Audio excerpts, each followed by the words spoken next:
This is the eHealth Radio Network, your source for health advice on demand. And now your host, Eric Michaels. Thanks for joining us once again here on the eHealth Radio Network. This is your host, Eric Michaels. eHealth Radio gives you the most current health information, news, and advice featuring some of the leading innovators in healthcare and wellness who are changing healthcare as we know it. For more eHealth Radio reports, we invite you to visit our main radio channel site at eHealthRadioNetwork.com. With aesthetic dentistry, an $18 billion industry and growing globally, many people want a megawatt celebrity smile. However, Dr. Charles Sutera, FAGD, an aesthetic dental expert, explains why personality, good dental care, and uniqueness are the key to a winning visage in today's Me Too world. And Dr. Sutera, great to have you back with us here on eHealth Radio. Thank you. Thanks for having me.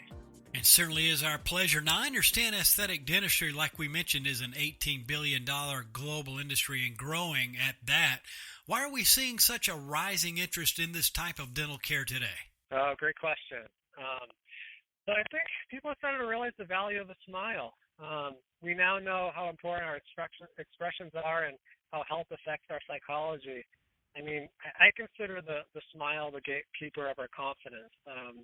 Studies show that people that smile more frequently generally manifest more confidence.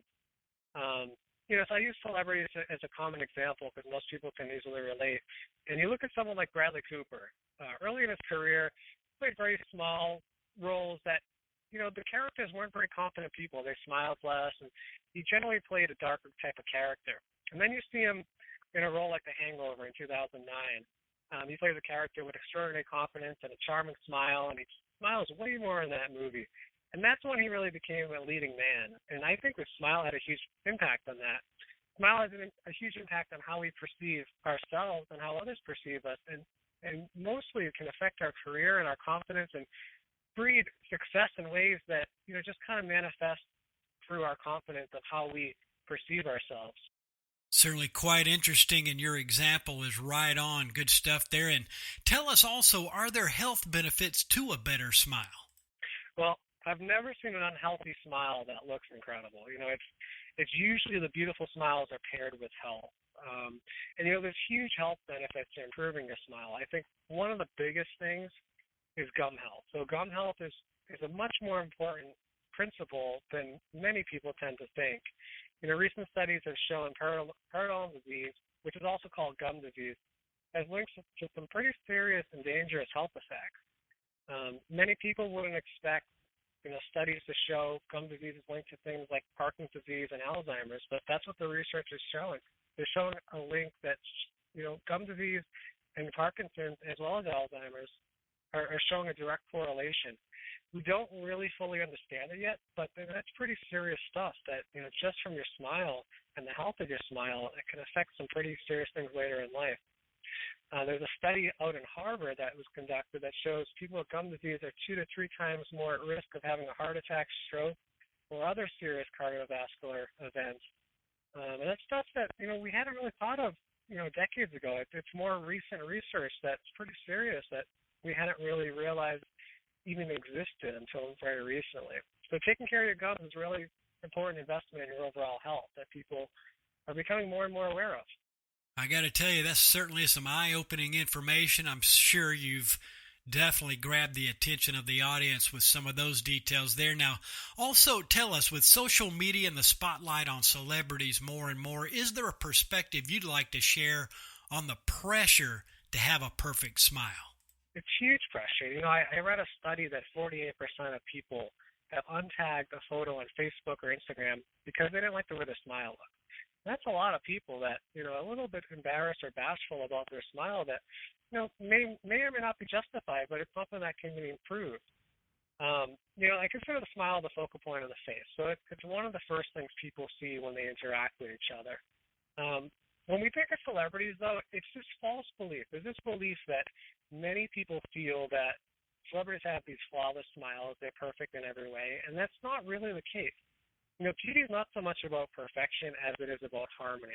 When you look at a lot of the celebrities, a lot of them have asymmetric features. And it's not about, the asymmetries on their own. It's how the whole face harmonizes together. So, for instance, a smile is a great neutralizer of the face. There's an asymmetry of the nose. The smile can help to counterbalance that. So, you might, on their own, the features of the face might have asymmetries, but when they come together, it creates a beautiful picture, even if individually the features aren't as perfect as one may think. It's about harmony of the overall face, and that affects, how we perceive beauty. So another thing that we always talk about, in dentistry is how aging affects it. So something that we're all trying to avoid, and something that celebrities do to help kind of beat aging is control the way their smile looks. If you look at someone like Simon Cowell, he's someone that over the past 10, 20 years hasn't really aged a whole lot. And a big part of it is he's maintained his smile, and his smile always looks kind of timeless. It looks like someone that he could be 20 years old, it could be 30 years old, it could be any real age based on if you only looked at his smile. So that helps to kind of diffuse age and almost cheat the process of aging. Makes people look a lot more youthful than they may look otherwise.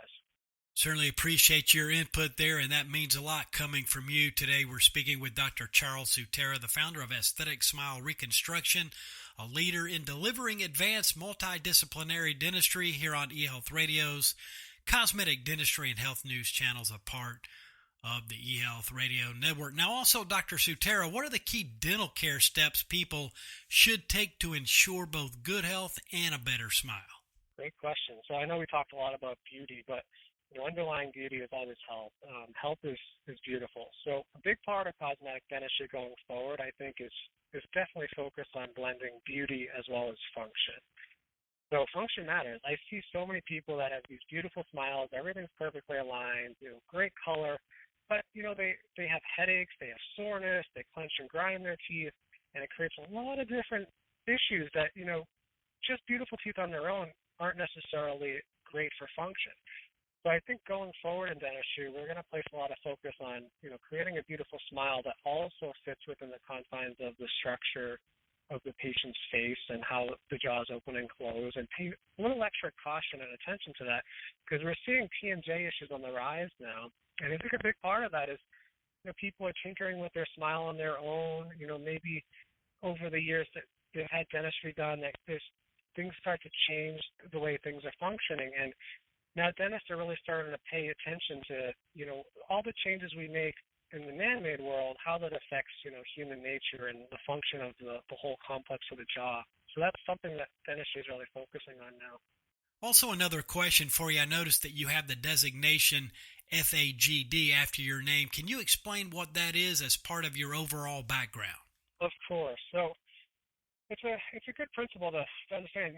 Many patients don't understand how to select a really great dentist, that's a professional, that's an expert in the field. And I think it comes down to how we learn after dental school. So, there's this whole cliche that, you always want the doctor in the top of your class. And that's partially true because, I graduated on the top of my class, but if I had only learned what I learned in dental school and never progressed, I'd be pretty mediocre. So it really only matters to a certain degree. It's how we grow and learn throughout our entire career that starts to separate, the good from the great.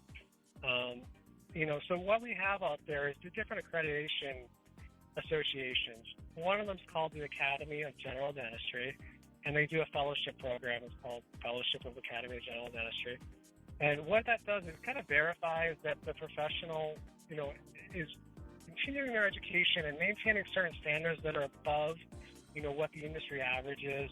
That's a good way for a patient to understand that, they're seeing someone that's verified as continuing their education and staying up to date with the most cutting-edge techniques. And, it's just a cut above the rest. Dr. Sutera, really good to have had you back with us. Some super information today per your expertise, and I can't thank you enough for what you do in this space as well. If listeners wanted to get more information on your practice or to be in touch accordingly, where's the best place online to get further information? Either Facebook or my website. Facebook is at Aesthetic Smile Reconstruction, and the website is aestheticsmilereconstruction.com. And that certainly works, and we'll leave a link within the show notes of this broadcast accordingly. Again, Dr. Sutera, all the best, and look forward to our next conversation right here on eHealth Radio. Have a great rest of your day. Always a pleasure. Thanks so much. And you're certainly more than welcome. We've been speaking with Dr. Charles Sutera, the founder of Aesthetic Smile Reconstruction, who is a leader in delivering advanced multidisciplinary dentistry.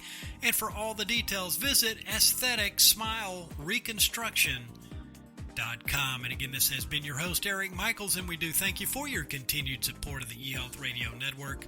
Join us again soon for another episode that will help further expand your knowledge on those things that are important to your health and wellness. For more eHealth Radio reports, we invite you to visit our main radio channel site at eHealthRadioNetwork.com. And as always, we do thank you for tuning in. Thanks for tuning in to the eHealth Radio Network. For more information or to subscribe to this podcast, visit eHealthRadioNetwork.com.